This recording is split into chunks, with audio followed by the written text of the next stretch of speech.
Good morning, everyone. So this morning, pursuant to the Standing Order 1082, study of the subject matter of Supplementary Estimate B, 2016-17, votes 1B, 5B, and 10B under Department of Agriculture and Agri-Food, we have with us today appearing the Honourable Lawrence MacAulay, Minister of Agriculture and Agri-Food. Welcome, Minister MacAulay. And also, we also have as witness the Canadian Food Inspection Agency, Mr. Harpreet Kohar. I hope I pronounced this right. Welcome, Mr. Kohar. Chief Veterinary Officer for Canada and Associate Vice President, Operation Branch. With the Department of Agriculture and Agri-Food, we also have Mr. Greg Meredith, Deputy Minister of Agriculture, Strategic Policy Branch. Welcome, Mr. Meredith. Monsieur Pierre Corriveau, Assistant Deputy Minister, Corporate Management Branch. Monsieur Corriveau, bienvenue. And also Mr. Rosser Lloyd, Director General, Business Risk Management Program, Directorate Program Branch. Mr. Lloyd, welcome today. So we will start. Minister MacAulay, we will leave it to you. You have the floor. Thank you very much, Mr. Chair. I'm pleased to be back, and bonjour tout le monde. I want to take this opportunity to thank the committee for its outstanding work to support the agricultural sector. I know you've been working hard recently on Canada's next agricultural policy framework, and I've been hearing from many agricultural groups and Canadians. I want to congratulate you for your dedication to this important topic for our agricultural sector, and I look forward to reading your report when it's finished. I also appreciate your concern on the bovine TB situation in Alberta and Saskatchewan. It's a very difficult situation for our producers. As the investigation proceeds, we are doing everything we can to minimize disruptions to producer businesses while ensuring the protection of human and animal health. We are exploring all options to producers whose farms are under quarantine. We are working hard with Alberta to implement an agri-recovery initiative as quickly as possible to cover extra costs faced by producers experiencing this income decline. This would help provide financial assistance for extraordinary costs related to feed and water infrastructure, feed for the animals, transportation, as well as interest costs on loans due to the circumstances.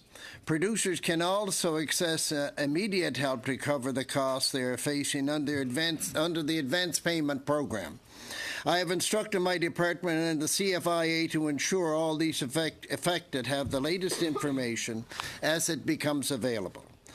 We have approved having a feedlot set up for quarantine calves and are working with the industry on this. Once they identify a suitable location, we can begin the work quickly.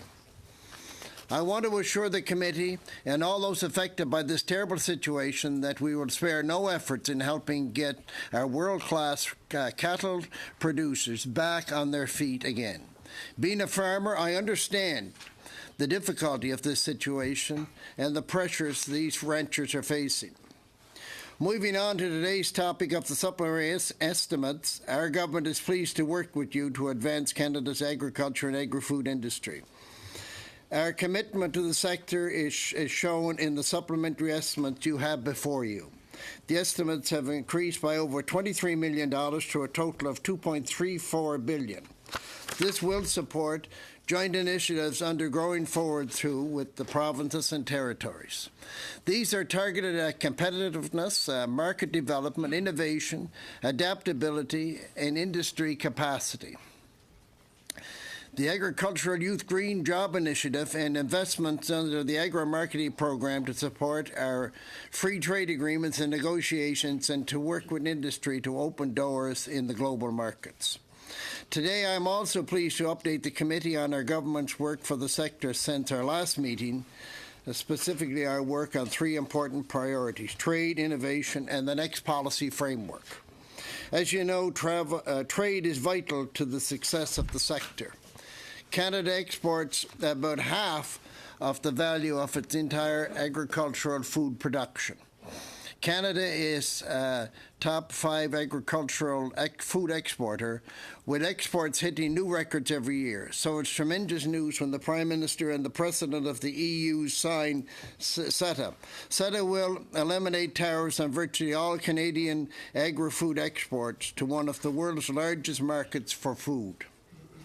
CETA could boost Canada's agriculture and food exports to the European Union by $1.5 billion. That's good for our farm business, good for jobs, and good for the economic growth across the country.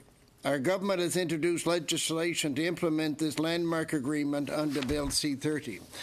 At the same time, we're supporting our supply management by helping Canada's dairy industry adjust to increased access to European cheeses under CETA. We have consulted closely with the sector on the best way forward. 3 weeks ago, we announced a federal investment of $350 million to help dairy producers and processors adapt to CETA through investments in new equipment and technologies. Our goal is to help Canada's dairy sector grow and thrive so that it can take advantage of new market opportunities and address domestic and international pressures. We are working with the Canadian dairy sector to make it more competitive and to make sure that Canada's supply management remains strong for generations. In the coming weeks, we will consult with the dairy sector to seek input on these programs. Both programs will be in place when CETA comes into force. We have also moved to support supply management on issues such as duties relief program and spent fowl. Canada's Border Services Agency have sanctioned 5 users under the duties relief program who were improperly selling supply management commodities in the Canadian market without reporting these sales and without paying the required duties. We will sit down with industry to look at potential changes to the duties relief program and the import for re-export program. We will look at specific options regarding certification requirements for imports of spent fowl, while ensuring that any such requirement would be fully consistent with Canada's international trade obligations. At the same time, officials are addressing the feasibility of using a DNA test to screen imports on spent fowl at the border.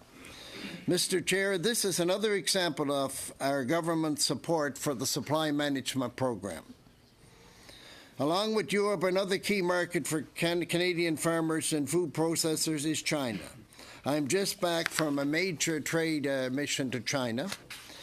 We showcased Canada's world-class food, beverages, and seafood, from blueberries to beef, canola, lobster, and maple syrup, with a focus on the rapidly growing e-commerce market. I was pleased to host events and attend trade shows to promote our products, and industry representatives have reported that these events have led to some $37 million in on-site sales and $230 million in anticipated sales over the next year.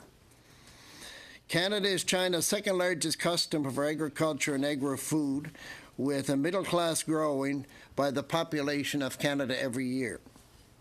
We have set a goal of doubling the trade between the two countries by 2025. We have also agreed to expand access to Canadian beef to China, as well as to continue canola exports, which average $2 billion a year. Colleagues, when we talk trade, we must talk transportation as they go together. You can't have one without the other. That is why our government would introduce legislation to strengthen Canadian rail transportation system, address key industry concerns such as reciprocal penalties, better define adequate and suitable service in the Canada Transport Act, and improving access and timelines for Canadian Transportation Agency decisions. We will also address the future of extended interswitching limits and the maximum revenue entitlement in early 2017. Farmers have certainly indicated their appreciation for the steps we're taking. Our government will continue our work to improve the grain transportation system in this country. Innovation is also critical to ensuring the sector can continue to take advantage of global market opportunities and keep the industry on the cutting edge. As you know, innovation is very important to our government and to me. Research and development lies at the heart of Canada's global agricultural success. Our ongoing private and public sector investments in research will be critical to Canada's ability to help feed the world and keep Canadian agriculture on the cutting edge. For example, last month in Vineland, Ontario, I announced a federal investment of up to $920,000. This initiative will help Vineland Research and Innovation Centre develop tomatoes and apple varieties that are resistant to disease. That will help both the environment and the farmer's bottom line while boosting productivity for domestic and export sales. We continue to strengthen the Canadian agricultural sector through key investments in discovery, science, and innovation. Our government is also investing in programs to help farmers take action on the environment, including $27 million investment in the agricultural greenhouse program. Greenhouse gas program. Mr. Chair, your committee is continuing its work on the next agricultural framework. Promise and opportunities lie ahead for Canadian agriculture and food industry. Rising population and incomes will continue to drive demand for Canada's world-class food. We continue to hold extensive consultations with the industry, provinces, and territories. I know you are doing so as well, and we will certainly look forward to the result and looking at your study. I look forward to working with you and all stakeholders to help Canadian farmers and food processors continue to keep Canadian agriculture strong and growing. Mr. Chair, I thank you very much. Merci. Thank you very much, Minister McCauley, for updating us on the Department's activity and on local and international issues and business. So now we'll go to the question round, and Mr. Anderson for 6 minutes. Thank you, Mr. Chair, and I want to thank the witnesses for being here. Thanks to the Minister for being here. We like you so much when you come here. We'd like you to stay even longer, but I'm sure we'll be inviting you back again. You talked a little bit earlier about the feed assistance and the use of the agri-recovery program. I just wonder if you can tell us what's the timeline on the feed assistance program. When can ranchers expect to see some of their additional costs covered by that program? Well, thank you very much, Mr. Anderson. I appreciate your question, and as you know, it's a great concern for the government, and I have been working with the province of Alberta. And within a few days, hopefully, it's hard to put a timeline on it, but we understand the importance of this to farmers. Being a farmer all my life, I understand the problem with expenses, not being able to ship animals and to be able to, and you have to buy feed. So all these are pretty important issues when it comes to a rancher that has probably no TB, or hopefully no TB, but of course they're quarantined. And I can assure you I've instructed CFIA to work to make sure the feedlot is put in operation as soon as possible. I ask you what's being budgeted.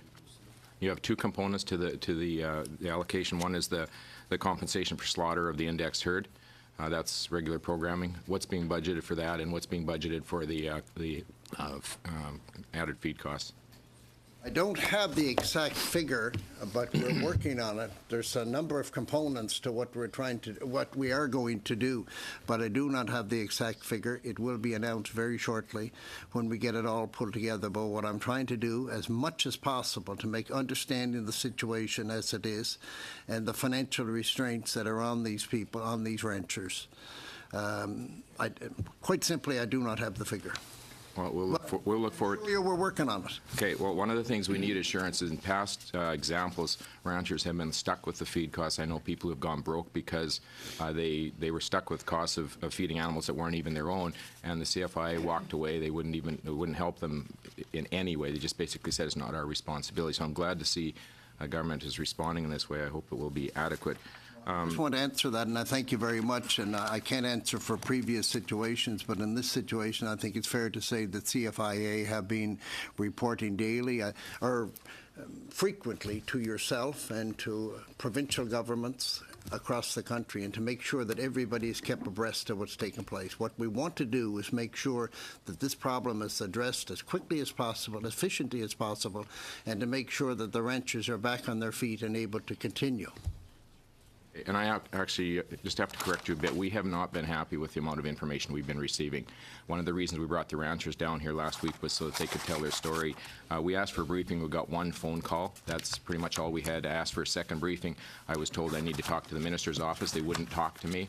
I see that in the last day or so, I assume because you're here, we've gotten a call from the office saying we'd like to do a briefing with you now. So the communication has not been what it needs to be. It's been what we expected, I guess, and ranchers have been frustrated as well. I actually should bring up another issue because last week when the ranchers got back, basically the beef industry got the message from CFIA that the ranchers shouldn't have been here. They went too far in their conversation. I'm wondering, did that direction or that conversation from CFIA come from your office? No. Mr. Coulthard, did that come from your office? I can assure you that any rancher or any farmer that wants to contact CFIA or myself at any time, I'm fully open, and I think most farmers that I have met would agree with that. We want to. I'm truly sorry if you have not been informed quickly enough, but what we're trying to do is make sure that the issue is addressed as quickly as possible, that the farmers have the money in their pocket. I think if you check with the province of Alberta and the farmers, they would agree that there has been good contact between CFIA and themselves. But in the end, what we want to make sure, looking at this serious situation that's affecting quite a number of farmers, what the end result is what counts, is to make sure they're back on their feet, adequately supplied on feed costs, and that's why we're opening the feed lot. I've asked CFIA to open the feedlot and to make sure we can't pay 100% of everything, but about 90% of everything, of most things will be paid for. And I think that's, farmers would agree, that's pretty reasonable. Okay. But if it's been done in the past, I can't help it, but this time it will be done. In the past with avian flu, I understand there's been command posts. Producers have been on site on those command posts. That has not happened here. You've talked to industry. Producers are extremely frustrated. I can tell you they are not getting information. They're as frustrated as they can possibly be. They're starting to have community meetings because they don't know what's going on. Somebody needs to do a better job of communicating on this thing, and it needs to start now. CFIA does not have a good reputation out there. They could be doing a lot to improve that, and that's not happening. I want to switch to another topic. That is testing. I understand that the lab in Lacombe is no longer being used. We only had capacity to check 50 reactors, I understand, a week. That was not being used to full capacity. I understand that lab access is restricted. What are you doing to get that backlog of reactors out of the system so we can get the quarantine off on these ranches? Thank you very much. A good question. I'll let my CFIA rep, Mr. Harper. And another question, are there other labs available? You've only been using the one. I understand there's others available, and they have not been used. Thank you, Mr. Anderson. And Mr. Chair, what I want to go back to just a little bit on Mr. Anderson's earlier comments on both the communication and the lab component. For the lab component first, we have the laboratory network, which allows us access to provincial laboratories as well as the federal laboratories, and Lacombe laboratory is one of them.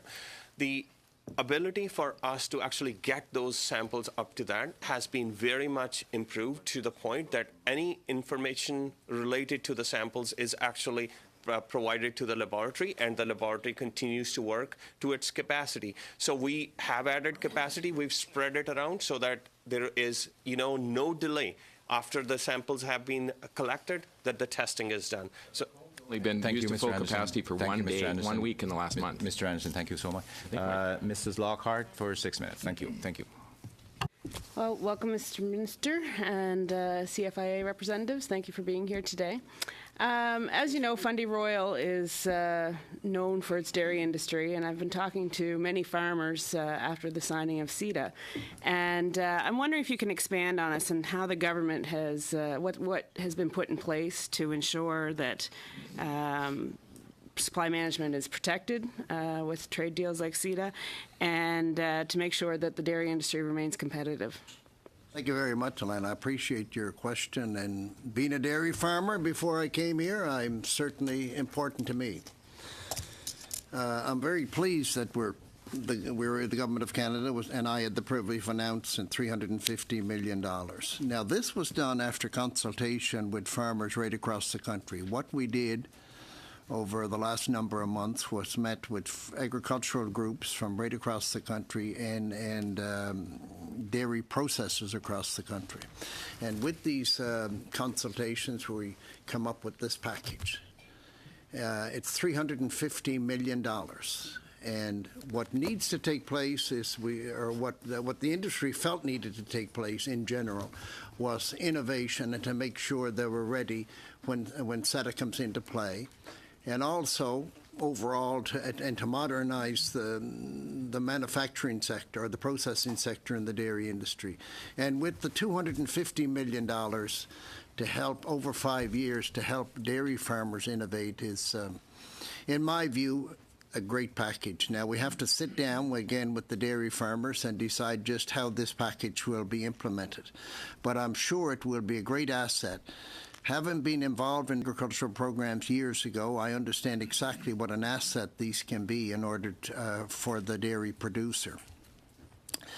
What it'll mean is they'll produce hopefully more milk for less money. That's what we have to be able to do. And on the processing side, and I have to say that the the farm side was interested in the processing side too, because they understand how important it is that the processors are able to deal with this issue. And the $100 million over 4 years for the dairy processors was well received, and what that will do, as we know, there's going to be allocations of cheeses allowed into this country, and what it does is allow that our processing sector to innovate and be able to produce high-quality cheeses themselves, which, of course, I have great faith in, and I'm sure the whole committee does in our processing sector, and in general, the supply management sector. But anyhow, what we have to make sure is that all sides of the supply management sector, and this specifically in the dairy industry, remain strong. And with this $100 million, it will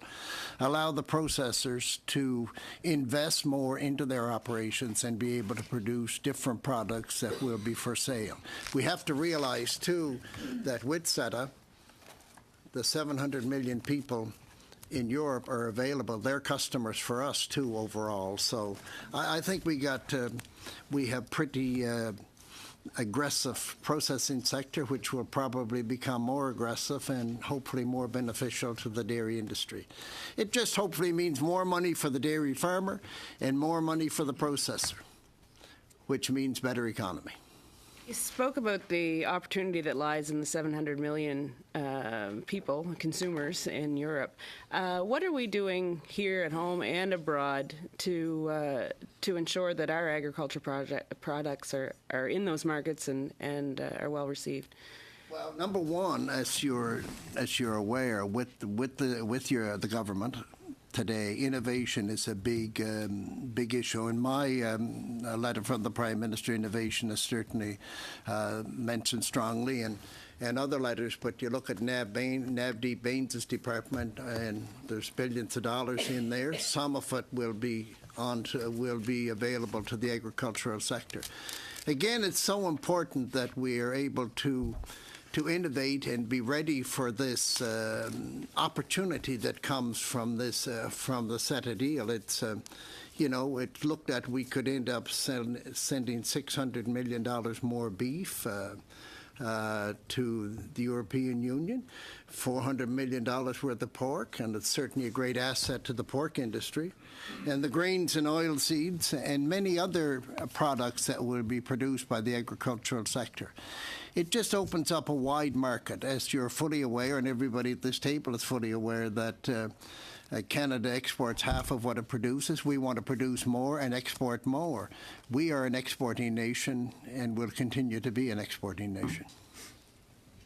I just have a short amount of time, but some of the feedback that I've heard from farmers in my area, and we've heard here from stakeholders, is the difficulty in recruiting new farmers to agriculture and new participants. I think there's a program called Career Focus in the estimates that there's about $2.5 million there. Can you talk about any other programs that are there to encourage new farmers? It's not in today's estimates, but of course, we, youth in agriculture, we announced a program there that employed 175 people. We're putting a number of programs in place over the next year that will help employ and encourage people to come into agriculture. I just had meetings in Truro at the Truro Agricultural College, and it was streamlined out and a lot of interest in that. What we're trying to do is make sure that people understand the importance of agriculture, to make sure where food comes from, and particularly the urban area. Looking at what's taken place over the last 100 years, it's shifted totally. It used to be 80% rural. Now it's over 80% urban.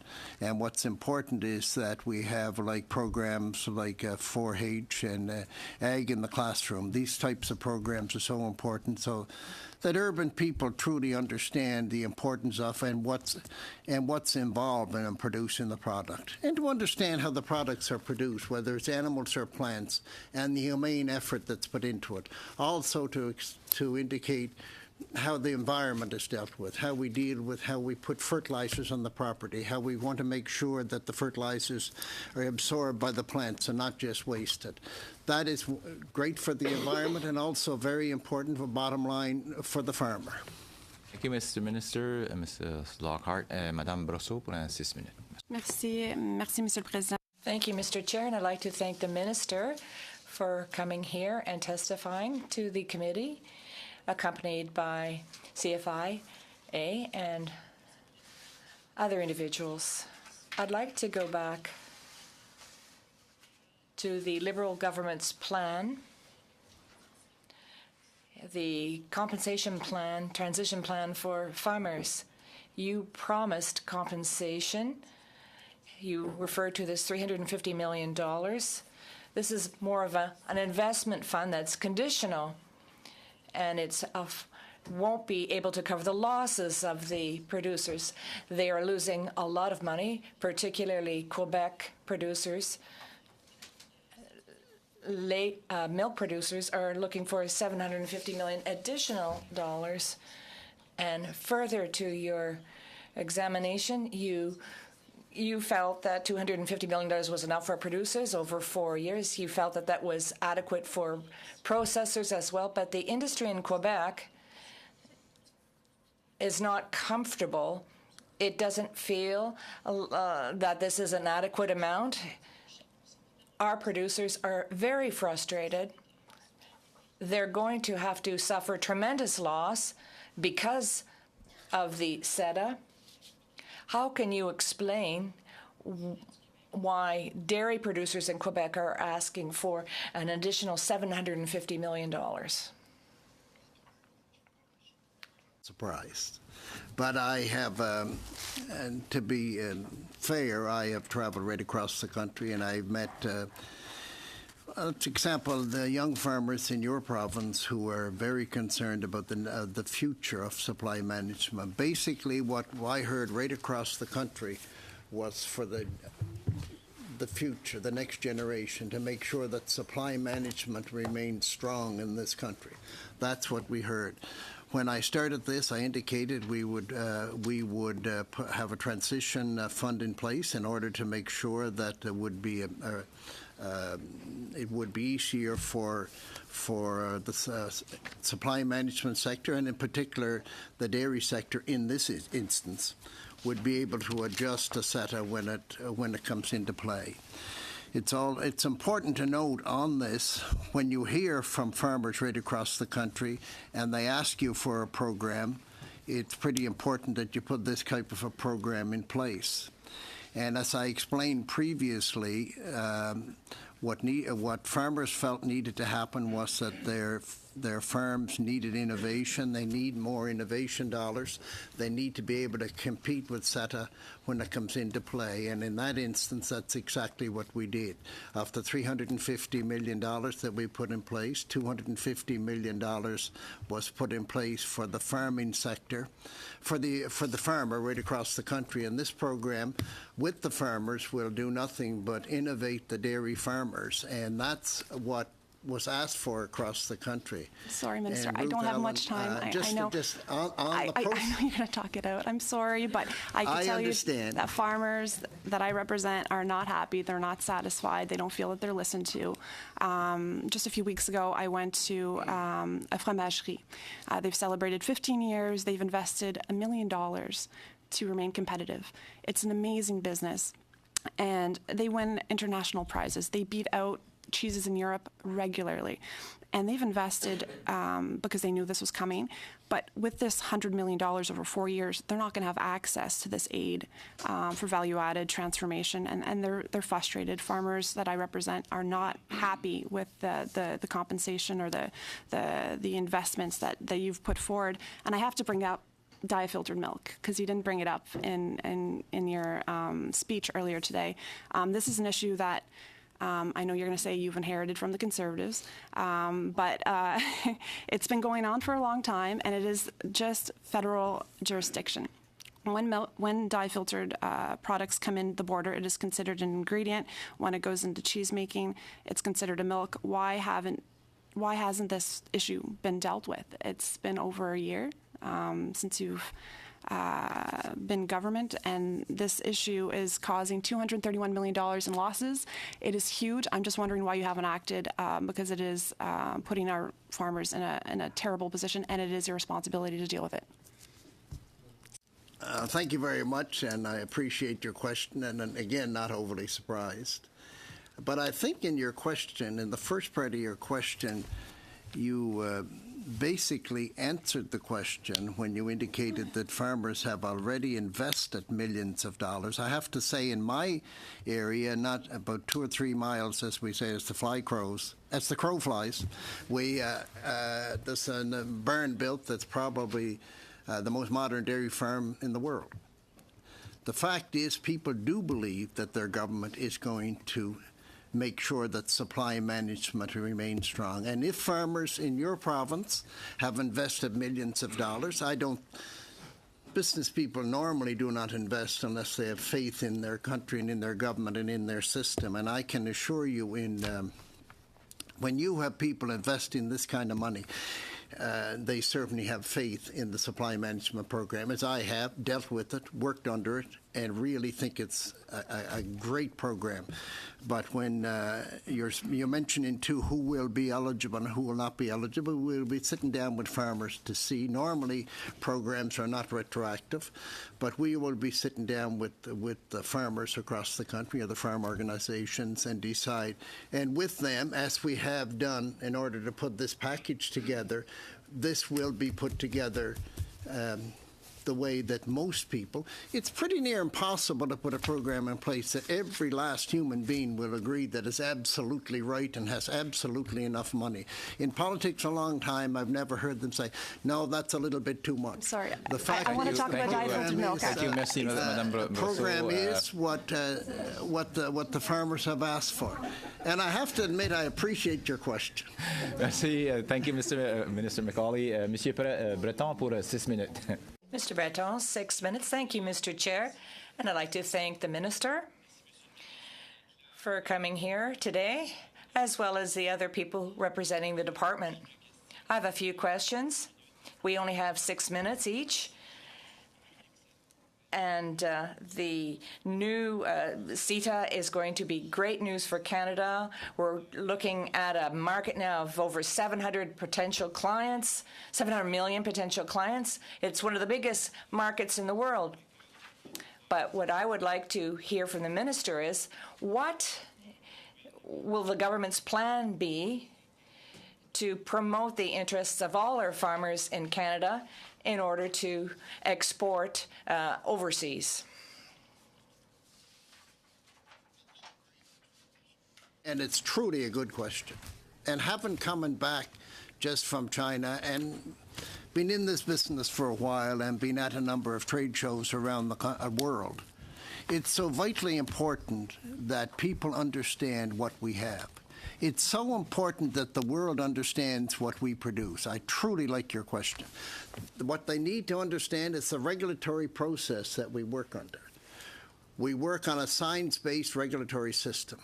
when the buyer, who in the end is the one that's in charge and becoming more in charge, they decide even more than governments at times what will be used, how a product will be produced, this type of thing. What we need to do as a country is to make sure that at the EU, in particular in this instance, understands exactly what we have. More than the government, but the government importantly, but it's important that the consumer understands what we have in Canada, how our crops are produced, what's put in place in order to produce seeds that's better for the environment, what's put in place in order to make sure that they use less fertilizer. The animal side of the issue, how they're produced under humane conditions to make sure they're slaughtered properly, to make sure all the regulatory process is followed. Make sure that it is followed and they understand what our regulatory process is.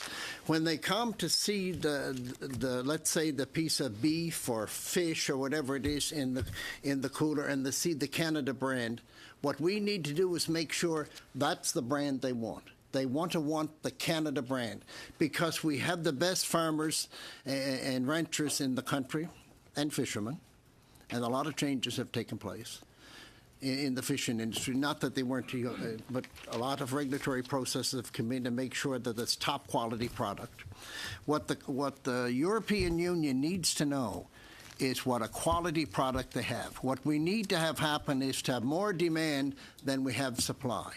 Then we will be doing our job.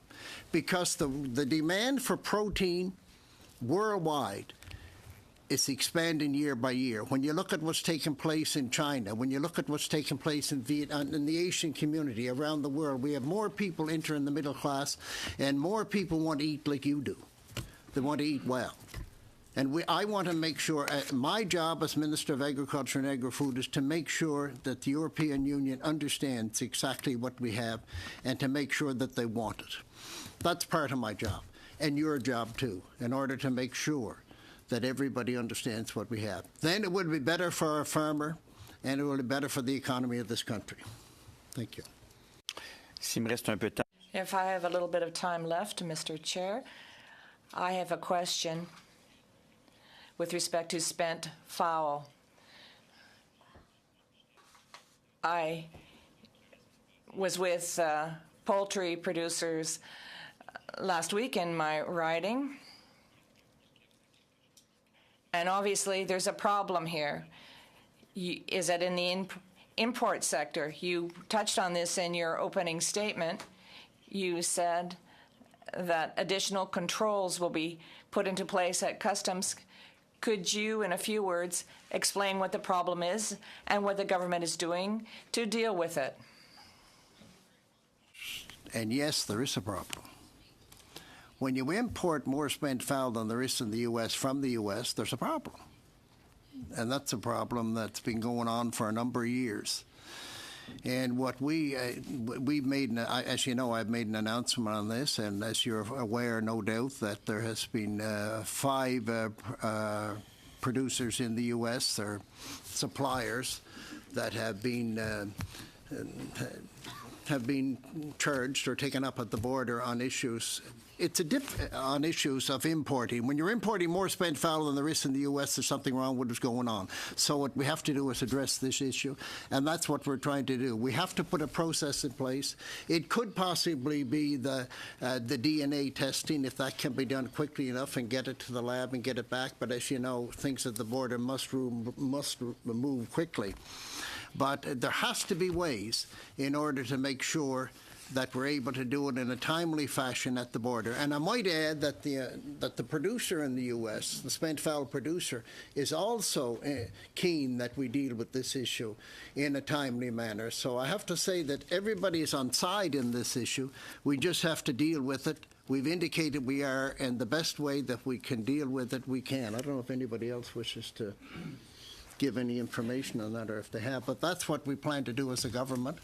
And it's just somewhat annoying to find out there's more coming in than really exists from somewhere. So that was certainly a point that hit my radar quickly when I became minister.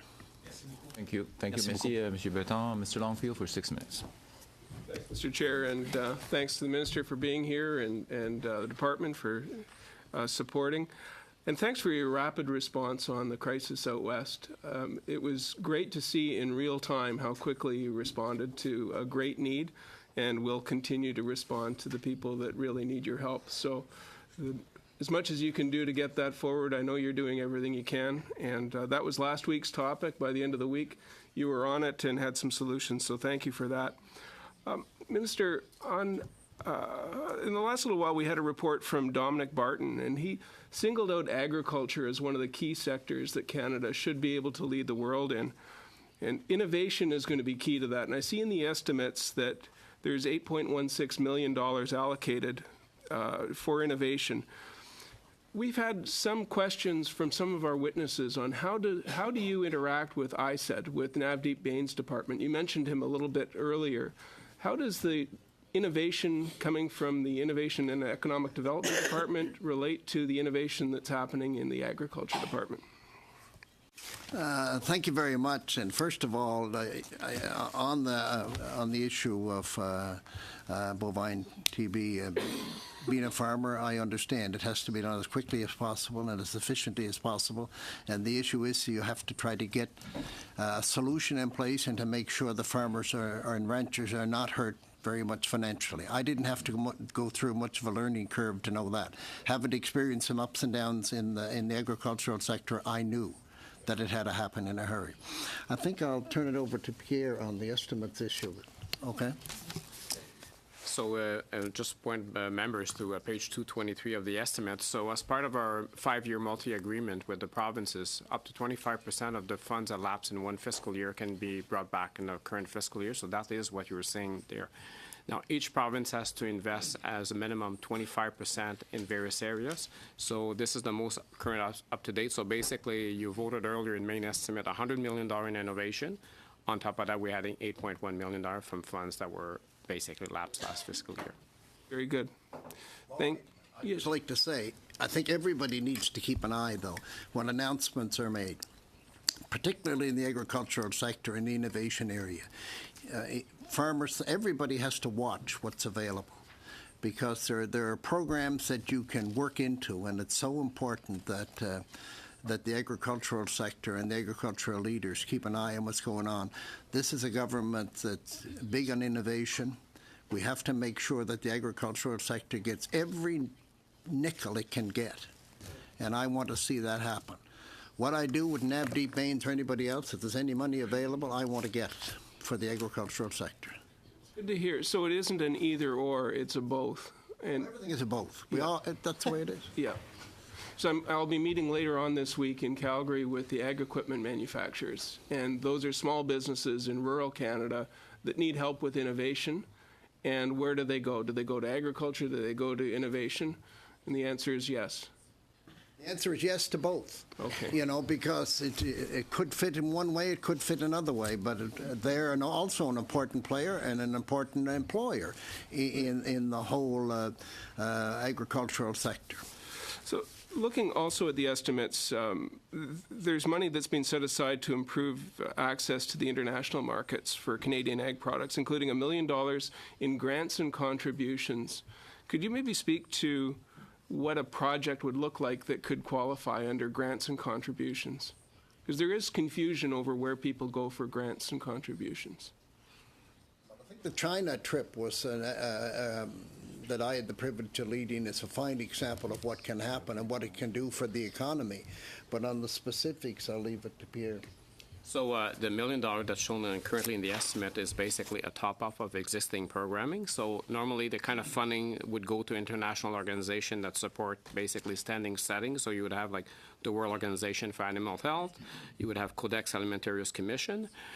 Typically, and based on past experience, the department supports a number of initiatives. And based on past experience, we'll do, like, for example, supporting international standard on pesticide residue, or, for example, a laboratory twinning project to improve animal health surveillance. That'll help us to open up international opportunities. Support the market access of Canadian product abroad. Tremendous. And time is ticking quickly. On transportation, the grain, oilseed, and special crop farmers rely on rail transportation, of course. Every grain hopper counts in this equation. It's a complex chain, 1,500 kilometers, and in fact, Guelph has one of Canada's 3 federally regulated railways, the Guelph Junction Railway, which goes between the CN and the CP. Could you talk to us a bit about what's getting put in place to help farmers get to market through our rail network? Thank you very much, Lloyd, and I was certainly pleased. I grew potatoes on Prince Edward Island, and I knew what the case was if a car didn't come in, tough luck. If you didn't load it, you paid up. Reciprocal penalties, though it'll work both ways, but the fact is I was more than pleased to be able to announce that. And on the other issues that the farmers have brought forward will be dealt with. As you know, the Minister of Transport is the lead minister in this, though I had a fair input into it. But over the next number of months, we will be dealing with interswitching, which is important, but we haven't made an announcement on that yet. And maximum revenue entitlement is another issue that will be dealt with. And these are issues that were brought forward strong and firm by the agricultural sector. Right across the country, it was a big concern, and I was so pleased to hear the words even mentioned, and obviously going to be addressed. But what has to happen in the transportation sector is to make sure that it's not for next year or this year as we're shipping. What we have to do is make sure that we put a transportation system in place that works for 10 and 15 years down the road. When you look what's taking place in Vancouver and the bottleneck and that getting it, you have to get it to the water. And there's certain things that have to be done there too. So all these things have to be dealt with over the next few years with infrastructure. It's amazing what's taking place in loading hopper cars. Sorry to cut you off, Mr. Minister. I have to move on. I think, Mr. Anderson, back to you for another 6 minutes. Thank you, Mr. Co-Chair. We started talking about lab testing. I want you to just, I think, correct an impression that was left. Testing is the holdup. It's the holdup on the farm. It's the holdup in the labs. You seem to indicate that the lab testing is going fine. Out of more than 4 dozen herds that are under this quarantine, reactor rates have been normal amongst those herds. Only 3 herds have had reactors taken out of them and taken to the labs. There are dozens of herds sitting there. This is not going well. What is your plan to get this done as quickly as possible? Thank you, Minister. So, thanks, Mr. Anderson, for the question. I must say that the capacity which we have is twofold. One is to actually collect the samples, and secondly, to test. We have additional capacity, which we have actually mobilized from all the other regions in whole of Canada. So we have moved people from Ontario, from Quebec and others, veterinarians and animal health technicians, who are doing a fabulous job in terms of looking at what is the plan. And we have a very firm belief that in the next few weeks, which is in terms of not months, but in next few weeks, we will be done with the testing of all the herds which are currently in quarantine.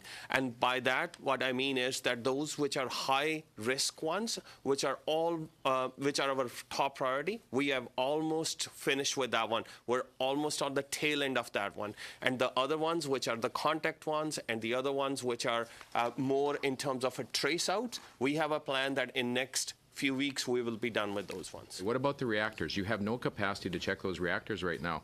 They're very limited. That they're piling up. They're in every ranch that you've been to. Those reactors are in the pens right now, waiting to go to slaughter for postmortem. They're not being done at a decent speed. It's going to take months or longer.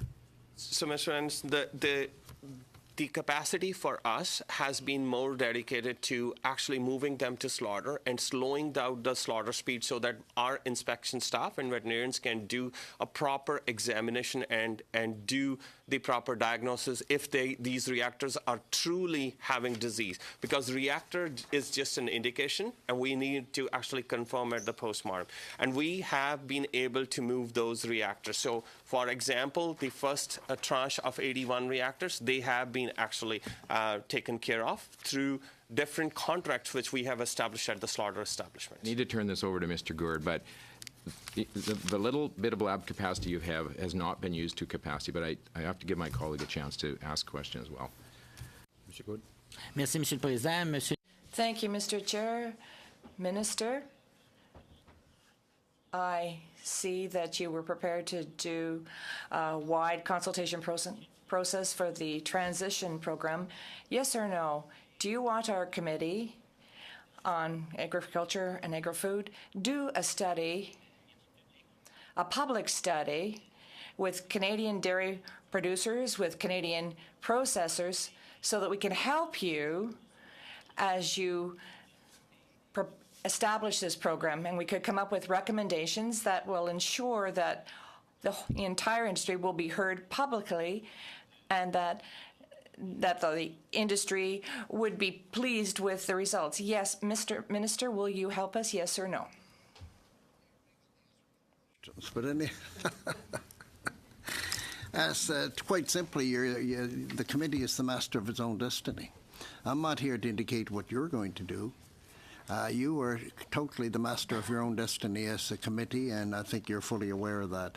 But it's important that you're doing a lot of important work, and it's vitally important to supply information to myself and to the centre and to the cabinet in general, and that's what your job is, and that's what you're doing, and continue to do it. And I might add, you're doing it as an excellent job, and I appreciate it, but it would be inappropriate for me to indicate to you. La parole à mon collègue, Monsieur. I'm going to turn the floor over to my colleague, Mr. Shipley. I want to change subject a little bit. I want to talk about neonicotinoids. Grain farmers of Ontario and producers in Ontario have been hard hit because the province of Ontario have taken steps to restrict the use of it. So this is going to be another quick yes or no. Since the United States has not taken any movements to inhibit them, and Ontario has, PMRA is the regulator, were you consulted on their choice? Thank you very much for your question. I appreciate it very much. As you're fully aware, number one, it's under the responsibility of the Minister of Health and not under the responsibility of the Minister. I understand that. I know you understand that. What takes place in any decision that's made, first of all, I guess I'm really just asking, were you consulted as Minister of Agriculture? I sit around the cabinet table and I'm consulted on any issue that I wish to be consulted on, for sure. Okay, But on the neonics, if you would like me to explain. Yep. Quickly. It's always done on the science-based. We have a science-based regulatory system. I spend a lot of my time when I travel around the world to make sure, or to ask countries to make sure they have science-based regulations, and we have science-based regulations in this country. As you know, the Minister of Health has indicated there will be roundtables. It's important to note that people involved and they use these products, there will be roundtables, there will be places for them to voice their opinion, and I truly hope, as has been indicated by your colleague, that the agricultural sector makes their voice heard on what should take place with this product. Thank you, Mr. Anderson. Thank you. Monsieur Drouin pour 6 minutes. Thank you, Mr. Chair, and I want to thank the Minister and his department for being here. Maybe I just would like to build on what Mr. Gould was mentioning. As you may know, I have over 300 dairy producers in my riding, and part of the issue now, they're asking me, they're happy with the program, but now they want to know, how do I access it? I said, well, this will be worked out with the department, and can you give us some sort of timeline? Is your department going to be engaging with the dairy associations in the next few weeks or few months, or? Very important question, and it's a big program, $350 million. And no, the department will not decide how it's going to be spent, or what will happen is it will be done in consultation. We're going to sit down with the dairy industry, and what we will, hopefully, and I expect will find from the dairy sector is just how this money should be spent. And that's what we want to do. What we want to make sure is this is a bottom-up. This is not a top-down issue at all. This is a bottom-up. What the farmers really feel they need in order to innovate. Having been in the dairy industry, and just for a small example, I milk cows sitting on a stool. And the last milk I shipped was through a bulk system with automatic cleaners and automatic washers and pipelines and all that. There's no end to the innovation and what we do in this world and line to innovate. And if we don't, either you're on the cutting edge or you're not. What we want to do as a government, and what I know everybody at this table wants to do as members of Parliament, is make sure that our agricultural farmers are on the cutting edge. But they will decide with the other groups across the country and the department and myself as to how this program will be put in place. And the same thing applies for the processing sector. What we want to do is to make sure that the processing sector's on the cutting edge, that they can produce these quality cheeses in order to compete. And I know that you feel that your processing sector is every bit as capable as any other processing sector in the world. And they're going to have $100 million of federal funding, of UNI's funding, in order to make sure they are innovative. And I'm sure they will be. And with that, when SETA comes into play, you will find that they will be able to deal with many of the issues. Not to mention the 700 million new customers that are available in the European Union. This is a great deal for Canada. I would hope, and I feel, a great deal for the supply management sector, particularly the dairy sector. What we will end up with is a much stronger dairy sector in this country. That's what I wanted to see happen, and I'm sure that's what we will see happen. Well, I know the young farmers in my riding are thankful, and they have hope for supply management, and I know you've met with some of them a long time ago, so thank you on behalf of them for meeting with them and for listening to them. On the young farmers, I mean, all farmers are important, but yep. You know, we have to be sure that we look at the next generation, and to look at getting young people into the agricultural sector. We have to make sure that, and you have the demand for milk is expanding every year, and that's important too. There are many opportunities. We want to make sure that the young farmer takes advantage of these opportunities. I want to bring you back to last week. I know you made a speech at the Canadian Produce Marketing Association at their event here last week, and one of the concerns that they have is the Perishable Agricultural Commodities Act. And I'm not sure, last year we studied this issue known as PACA, and we just wanted to know if you could provide this committee an update on where the government is on this issue. Well, as you know, we lost that a few years ago, and that we're consulting with the agricultural sector, and we're looking at potential options, which does include a legislative proposal. But it's something that we are looking at as a government as to a number of ways as to how this might be addressed. It's important to make sure that our agricultural sector is paid for the product it sells. Merci. It's 9h45. Do I have time? For taking time from, that's all. We had to hold back Mr. Morrissey because he was really coming at you, but we held him back. So, but we want to certainly thank you for appearing in front of the committee and taking the time, and it was very informative, and also to Ag Canada and CFIA. So thank you so much, and we will now break to go in camera for our business session.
you.